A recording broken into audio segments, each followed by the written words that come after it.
Hey guys, Dawson Weidrich from Nerdy in Many Ways here, and thank you so much for tuning in. And today is a breakdown of Week 5 of the college football season of 2019. Now, this weekend I'm going to be talking about 3 specific games that I felt like were of most importance, or at least the ones that people are talking about the most. And I'm going to mention some different players as well that maybe are in the Heisman race or did well this weekend. And so with that, let's get to it. So to start off, I'm just going to kick off with the game that everybody's been talking about this weekend in regards to the top 5 in the NCAA, and that is Clemson and North Carolina.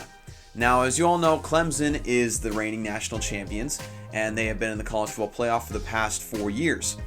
And they have just been a dominant force as far as recruiting, winning is concerned. In fact, they're on a 20-game regular season win streak, and that continued this weekend, but in not quite the fashion that we expected. The University of North Carolina really gave them a run for their money. The final score ended up being Clemson 21, North Carolina 20, and UNC only lost because they went for 2 to win the game at the end of this game instead of going for the extra point and forcing overtime. And now, because of this game, many people are saying that Clemson doesn't deserve to be in the top 10, which they did not play like a top 10 team on Saturday. I will admit, being a partial fan because my father's a fan of Clemson, I will admit they did not play very good at all, especially against UNC, who in the past years has really struggled, but is finding some new, identity with Mac Brown as their head coach.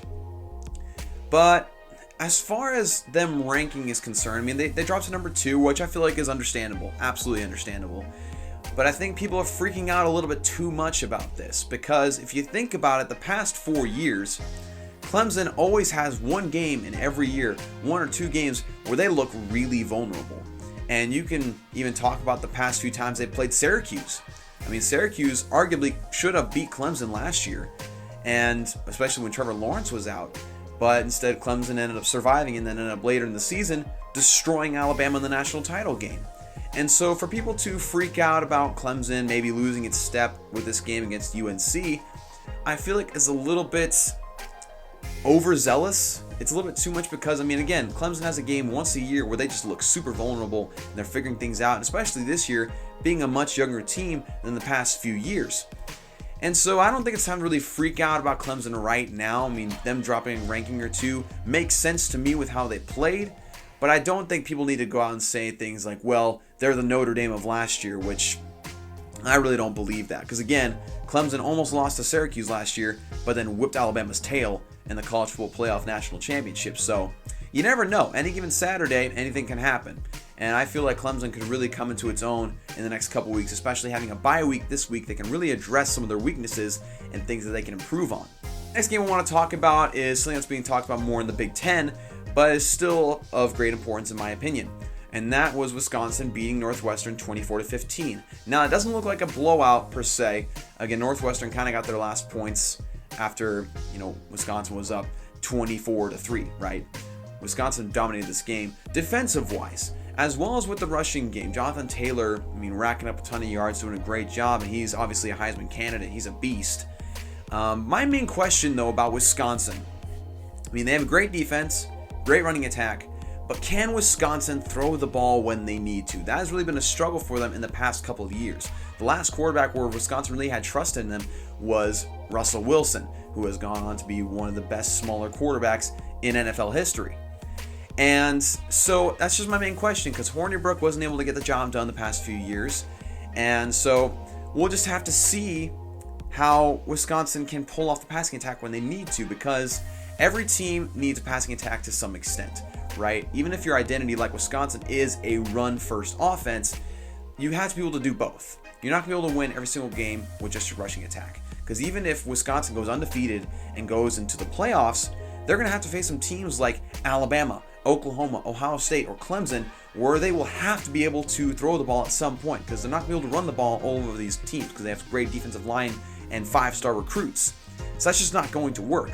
So if your passing attack works for Wisconsin, then they're golden. But as of right now, we don't quite see that yet. The last one I want to talk about is Ohio State whooping on Nebraska 48-7. Now, everybody kind of saw this coming. Nebraska hasn't really been, Nebraska since the early 2000s, right? Or at least even sooner than more recently than that, Taylor Martinez. And even then, Nebraska hasn't been fantastic.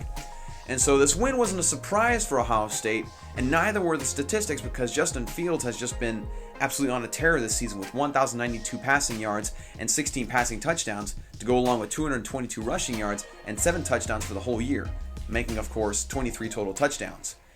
And a couple weeks ago, I talked about how, Jalen Hurts has the Heisman Trophy in the bag, which he still might, based on how he's been playing. He's played flawlessly so far. You can literally say nothing bad about his game. But, Justin Fields, if he keeps up what he's doing, the fight will be between Jalen Hurts and Justin Fields for the Heisman Trophy. I don't feel like anyone else at this point is really in that conversation as much. You can argue about Jonathan Taylor. You can make some other different arguments as well. Tua Tagovailoa as well. He's obviously in the run-in for it, but I just feel like the more attention is being paid on Jalen Hurts and Justin Fields, and so it'll go down between those two guys. And again, it'll just kind of depend on how they perform when they get to their big-time conference schedules and get into their conference championship games. And so if either one of them perform better than the other, or even slightly better, you can expect that one to get the Heisman Trophy. Again, whether it be Jalen Hurts or Justin Fields. And so that's my breakdown of college football week 5. Like and subscribe for more content like this. I'll be doing this every single week of the college football season. And again, thank you so much for all of you who have subscribed. Again, the goal is now 100 subscribers. And so we're going to keep pushing for that. We're at 92 right now.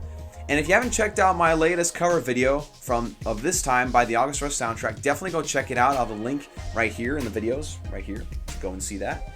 And with that, I'll see you guys next time.